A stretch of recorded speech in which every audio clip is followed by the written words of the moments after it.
a investigar sobre la gente. Para eso, ustedes van a armar un cuadro parecido a este. Yo les he colocado un ejemplo del dengue. Para eso, ustedes van a plasmar el periodo prepatogénico, el periodo patogénico y los niveles de prevención. Pero vamos a explicar un poquito de la historia natural de la enfermedad, que ya lo hemos estado hablando. ¿Qué decíamos de la historia natural de la enfermedad? A ver, chicos, para no hablar yo solamente. ¿De qué se trataba?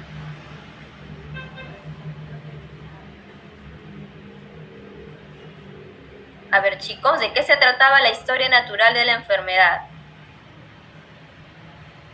De todos los procesos que pasa desde la incubación y los siguientes pasos. Ok, perfecto, muy bien. Es el proceso, ¿verdad?, que sigue una enfermedad desde su origen o incubación hasta su resolución o resultado. Para eso tenemos etapas o periodos. El periodo prepatogénico, que es la fase previa al inicio de la enfermedad. En esta etapa, chicos, en esta etapa, el huésped, la persona o el individuo está en equilibrio con su entorno, ¿sí? Y la enfermedad aún no ha comenzado, ¿sí? Por eso es que es prepatogénico, antes de la enfermedad. Durante este periodo van a interactuar la famosa triada ecológica, el huésped, el agente y el medio ambiente. El agente es cualquier factor capaz de causar la enfermedad, ¿verdad? Habíamos dicho que puede ser virus, bacterias o toxinas.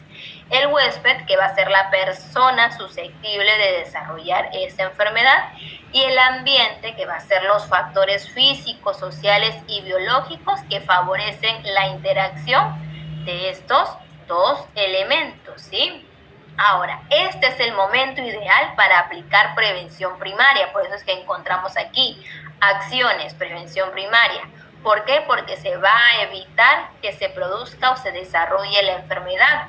¿Cuáles pueden ser, por ejemplo, las estrategias? Pueden ser vacunación, promoción de hábitos saludables, mejora de las condiciones ambientales. Aquí tenemos cuál es el objetivo de este nivel de la prevención primaria: elevar los niveles de la salud del individuo y la comunidad.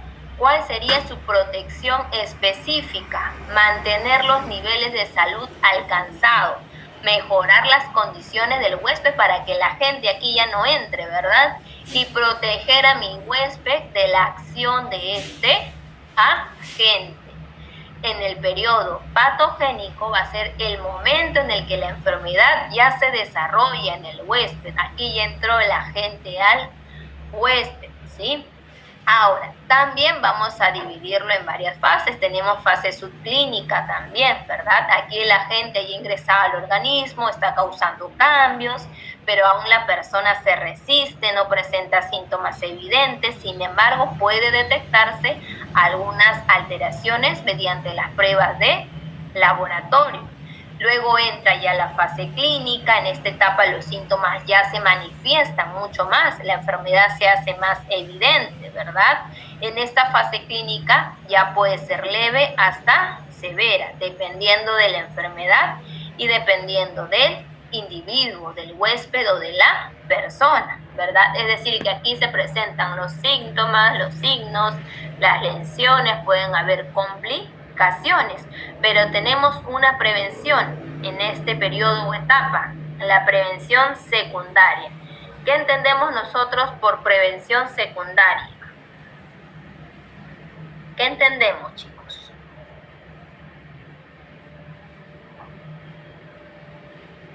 Profesora, la prevención secundaria podríamos decir que es cuando ya podemos observarle a la enfermedad, ¿no? Cuando ya se puede observar, poder ya dar un criterio sobre en qué fase está y qué vamos a hacer, ¿no?, para mejorar. Así es, efectivamente, Mónica, exacto.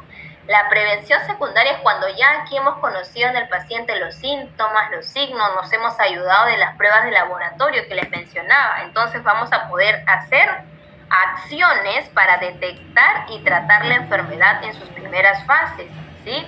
con una sola finalidad, evitar su progresión o complicaciones. ¿Cómo podemos hacer eso? A través de tamizajes, diagnósticos tempranos, ¿verdad? Podemos detener la progresión de la enfermedad, podemos prevenir complicaciones y secuelas, debemos evitar la difusión de estas enfermedades transmisibles, debemos acortar el periodo de incapacidad, ¿sí? ¿Por qué? Porque debemos prevenir cualquier tipo de complicación en el paciente. Debemos evitar sobre todo la muerte. Y por último, en el periodo postpatogénico, es decir, después de la enfermedad. ¿Qué quiere decir esto? Que es la fase final de la enfermedad, donde aquí vamos a tener en cuenta la recuperación completa, la cronicidad de la enfermedad, las secuelas o hasta la muerte, ¿verdad? Porque la recuperación completa, la persona o el huésped vuelve a su estado de salud previo, es lo que todos queremos. La cronicidad, la enfermedad no desaparece por completo y se mantiene de forma crónica, ¿sí? El estado crónico. Secuelas, la enfermedad deja daños permanentes, aunque el paciente o el huésped haya superado la fase aguda, ¿sí? Puede tener algún tipo de incapacidad. Y la muerte, en algunos casos, la enfermedad puede llevar al fallecimiento del paciente. Sí, chicos, es decir, que durante esta etapa se aplica también la prevención terciaria. Si esto es después de la enfermedad, ¿qué podemos entender de la prevención terciaria?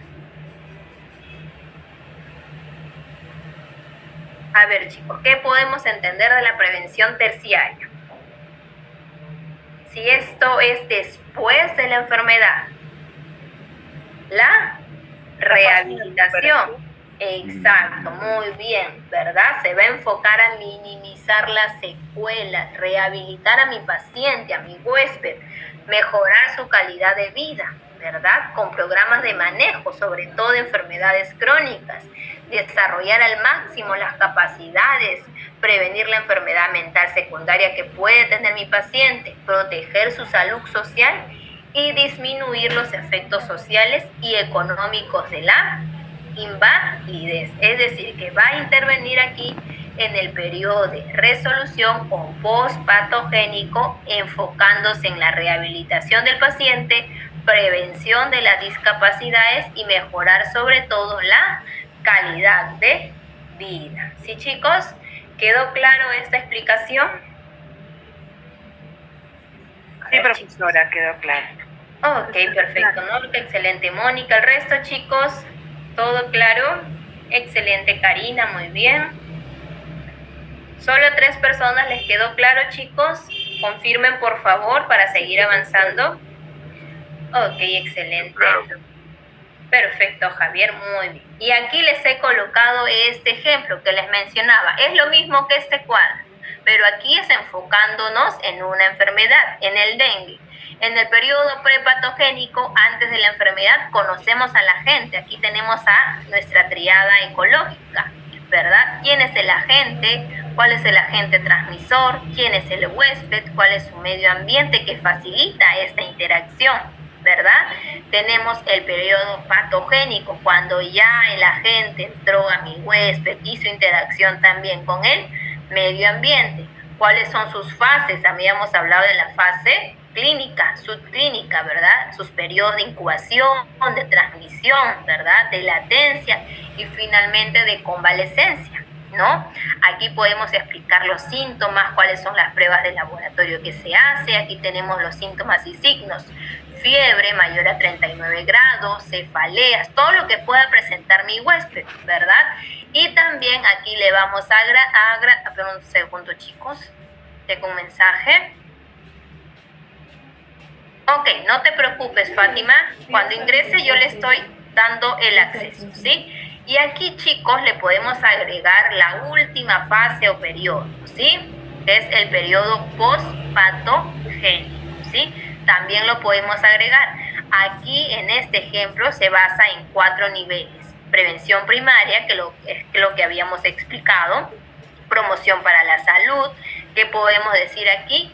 identificar los criaderos de larvas, ¿verdad? Para determinar la población de mosquitos vectores en las viviendas. Ojo que esto está enfocado ¿en quién? En el dengue, ¿sí? Lo mismo es para todas las enfermedades, pero con diferente explicación, ¿sí? Aquí en la prevención primaria tenemos acciones de control. Una de ellas la fumigación en zonas endémicas, las medidas de sanidad básica, la recolección de basura. En cuanto a la protección específica, educar a la comunidad sobre el dengue, los métodos de prevención, los cambios de hábitos, los comportamientos, el uso de repelentes, eliminar los reservorios de larvas con agua y limpiar estanques, ¿verdad? En cuanto a la ropa, camisa con mangas largas y pantalón largo. Si hablamos de los niveles de prevención, pero secundaria, aquí ya nos basamos en las pruebas de laboratorio, los tamizajes que estamos mencionando, ¿no? ¿Cómo es la detección? La sintomatología, ¿cuál es, verdad? ¿Qué es lo que tenemos que cuidar aquí? ¿Cuál es el tratamiento gracias a esta sintomatología? Todo paciente con dengue debe permanecer bajo él. ¿Qué dice, chicos? ¿Durante cuánto? Durante 8 días bajo el toldillo, ¿sí? Limitación de daños también. Todo paciente con dengue grave, sobre todo, debe estar hospitalizado. Todo paciente que no requiera hospitalización debe al menos recibir instrucciones, medidas de prevención, de protección y también conocimiento de los signos y síntomas de alarma. Y luego la prevención terciaria, que es la rehabilitación, el manejo de las complicaciones del paciente con dengue, ¿verdad? La educación al paciente también, sobre todo, que es muy importante. Y aquí nos basamos por último con la prevención cuaternaria, que son actividades que intentan evitar, reducir sobre todo y parar el daño provocado por esta intervención médica, ¿sí? Por ejemplo, el manejo ambulatorio, la hospitalización o si llega a UCI. Esto es enfocado más en centro de salud. Lo que ustedes van a elaborar son las 3 etapas o periodos y los 3 niveles principales de prevención. ¿Sí, chicos? ¿Quedó claro este ejemplo? Profesora, disculpe, así tenemos que hacerla así parecido, o sea, me explico con estos datos así, ¿no? Así es, pero con otras enfermedades que ustedes van a escoger como grupo, ¿sí? Ya, ok, gracias. Ok, perfecto. Y aquí ya les he detallado un poquito más de los niveles de prevención, pero también es importante destacar la importancia de la epidemiología en la atención de la salud, ¿sí? Ya no bajo la forma de planificación o evaluación de los servicios, sino como atención individual, ¿sí? Por eso es muy importante tener estos 2 conceptos claros, la necesidad y la demanda. La necesidad es la existencia de un problema de salud en la comunidad o en la persona, en el individuo, que puede o no ser detectado por el individuo o la comunidad o el equipo de la salud o por las autoridades sanitarias, pero que requiere su atención.